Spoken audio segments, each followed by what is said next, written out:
تمام تعریف صاحب قدرت و عظمت زبردست اللہ کے لیے ہے، جس نے پیدا کیا اور اندازہ لگایا، شریعت مقرر کیا اور آسان بنایا، سو ہر کوئی اس کے قضا و قدر کی طرف رواں دواں ہے۔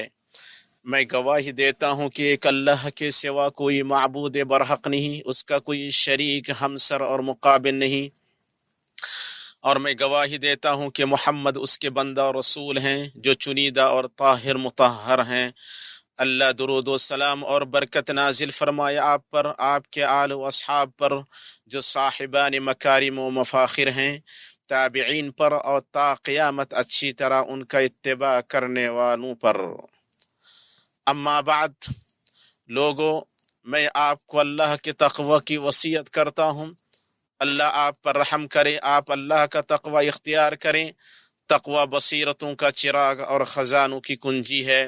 اللہ کا فرمان ہے، اے ایمان والو، اللہ تعالیٰ سے ڈرو اور سچوں کے ساتھ رہو۔ مومنو، دنیا آخرت کے لیے کھیتی ہے اور روح و مال اس میں ودیعت کیے گئے ہیں۔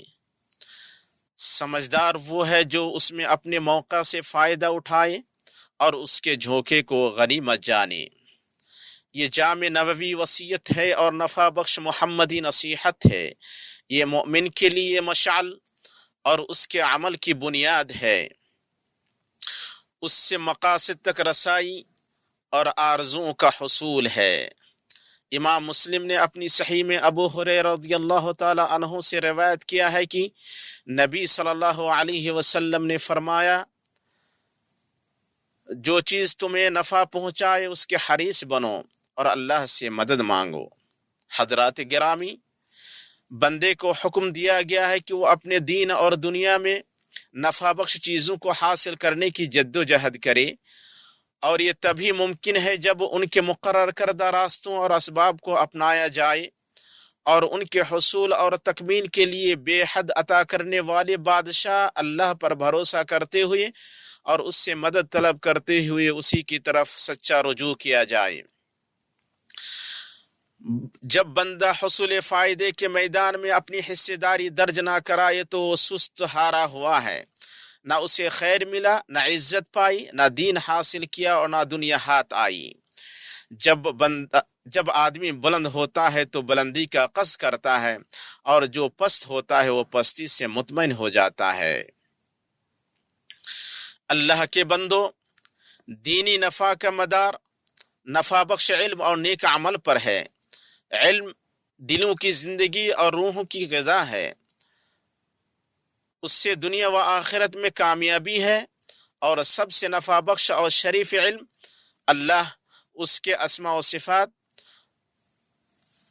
اس کے اوامر نواہی، اس کے شرائع و احکام اور کتاب کی معرفت ہے۔ اور رہی بات نیک عمل کی، تو اللہ کی عبادت و اطاعت اور اس کے رسول صلی اللہ علیہ وسلم کی اطاعت کا نام ہے۔ بیں طور کے فرائض، نوافل اور رضاکارانہ عبادتوں کو اللہ تعالیٰ کے لیے اخلاص اور رسول اللہ صلی اللہ علیہ وسلم کی تابعداری کے ساتھ انجام دیا جائے، اور یہی تخلیق و پیدائش کا سب سے بڑا مقصد ہے۔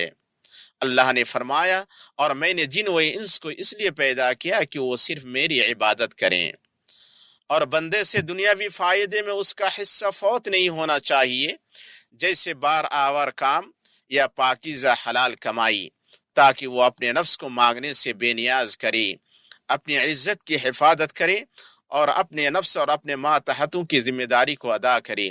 اللہ کا فرمان ہے، وہ ذات جس نے تمہارے لیے زمین کو پست و مطیع کر دیا تاکہ تم اس کی راہوں میں چلتے پھرتے رہو، اور اللہ کی روزیاں کھاؤ پیو، اسی کی طرف تمہیں جی کر اٹھ کھڑا ہونا ہے۔ جب بندہ نفع بخش چیز کی جستجو میں اپنی محنت صرف کرے اور اپنی پوری طاقت لگا دے، پھر بھی اسے اپنا مطلوب مرغوب نہ ملے، تو وہ اللہ تعالیٰ کے قضا قدر پر رضامند ہونے کے باغ کے سائے میں آ جائے۔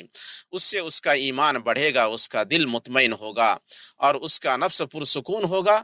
آپ صلی اللہ علیہ وسلم نے فرمایا، جب تمہیں کوئی تکلیف پہنچے تو یہ نہ کہو کہ اگر میں ایسا ویسا کرتا تو یہ وہ ہوتا، بلکہ کہو اللہ نے جو مقدر کیا اور چاہا وہ کیا، کیونکہ اگر شیطان کے عمل کا دروازہ کھولتا ہے، اللہ تعالیٰ نے فرمایا ہر شخص ایک نہ ایک سمت متوجہ ہو رہا ہے، تم نیکیوں کی طرف دوڑو، جہاں کہیں بھی تم ہوگی اللہ تمہیں لے آئے گا، اللہ تعالیٰ ہر چیز پر قادر ہے۔ اللہ مجھے اور آپ کو قرآن و سنت میں برکت دے، اور مجھے اور آپ کو ان کی آیات اور حکمت سے فائدہ پہنچائے۔ میں وہ کچھ کہہ رہا ہوں جو آپ نے سنا، اور میں اپنے لیے، آپ کے لیے اور باقی تمام مسلمانوں کے لیے اللہ سے ہر خطا گناہ کی مغفرت طلب کرتا ہوں۔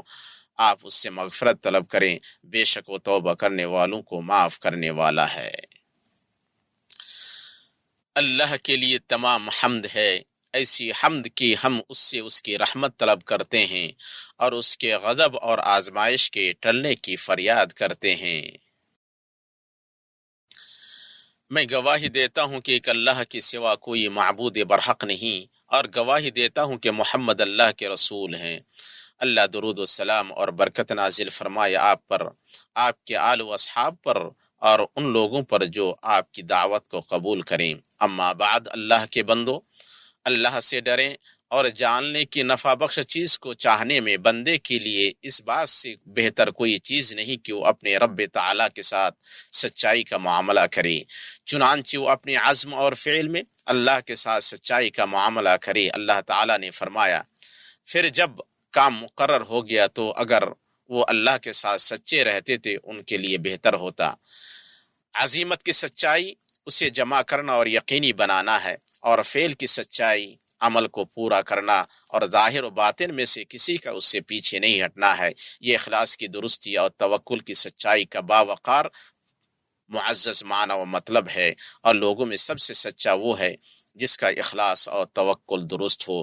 اتنی بات ہوئی، آپ درود السلام پڑھیں، ہدیہ کی گئی رحمت اور نوازی گئی نعمت اپنے نبی محمد صلی اللہ علیہ وسلم پر۔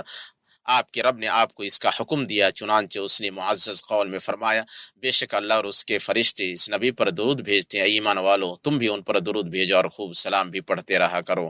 اے اللہ تو درود السلام اور برکت نازل فرما آپ پر، آپ کے پاک باز اہل خانہ پر، آپ کی بیویوں امہات المؤمنین پر۔ اے اللہ تو راضی ہو جا چار خلفاء اور ائمہ حنفاء ابی بکر، عمر، عثمان اور علی سے، تمام آل و اصحاب سے، اور ان لوگوں سے جو تا قیامت ان کا اچھی طرح اتباع کریں، اور ان کے ساتھ ہم سے بھی اپنے احسان و کرم سے راضی ہو جا یا اکرم الاکرمین۔ اے اللہ اسلام اور مسلمانوں کو غلبہ عطا فرما، دین کے قلعہ کی حفاظت فرما اور اپنے مؤمن بندوں کی مدد کر۔ اے اللہ غمگین مسلمانوں کا غم دور کر، مصیبت زدہ لوگوں کی مصیبت ختم کر، قرض داروں کا قرض ادا کر، اور ہمارے بیماروں اور مسلمانوں کے بیماروں کو شفا عطا فرما اپنی رحمت سے یا ارحم الراحمین۔ اے اللہ تو ہمیں ہمارے وطنوں میں امن عطا فرما، ہمارے سربراہوں اور حکمرانوں کی اصلاح فرما، ہمارے امام اور ولی امر کی حق، توفیق اور درستی کے ذریعے تائید فرما۔ اے اللہ تو انہیں اور ان کے ولی عہد کو ایسے کام کی توفیق دے جس میں ملک اور بندوں کی بھلائی ہو یا رب العالمین۔ اے اللہ حدود و سرحدوں پر تعینات ہمارے سپاہیوں کو درستی عطا فرما۔ اے اللہ تو ان کا معین و مددگار بن، ان کی تائید فرما اور ان کا سہارا بن۔ اے اللہ ہمارے لیے ہمارے دین کی اصلاح فرما جس میں ہمارے معاملات کی حفاظت ہے، ہماری دنیا کی اصلاح فرما جس میں ہمارا جینا ہے، ہماری آخرت کی اصلاح فرما جو ہمارا ٹھکانہ ہے، زندگی کو ہمارے لیے ہر خیر میں زیادتی کا سبب اور موت کو ہر شر سے راحت کا ذریعہ بنا اپنی رحمت سے یا ارحم الراحمین۔ اے ہمارے رب ہمیں دنیا میں بھلائی عطا فرما اور آخرت میں بھلائی عطا فرما، اور آگ کے عذاب سے ہمیں بچا لے۔ سبحان ربک رب العزت عما یصفون وسلام علی المرسلین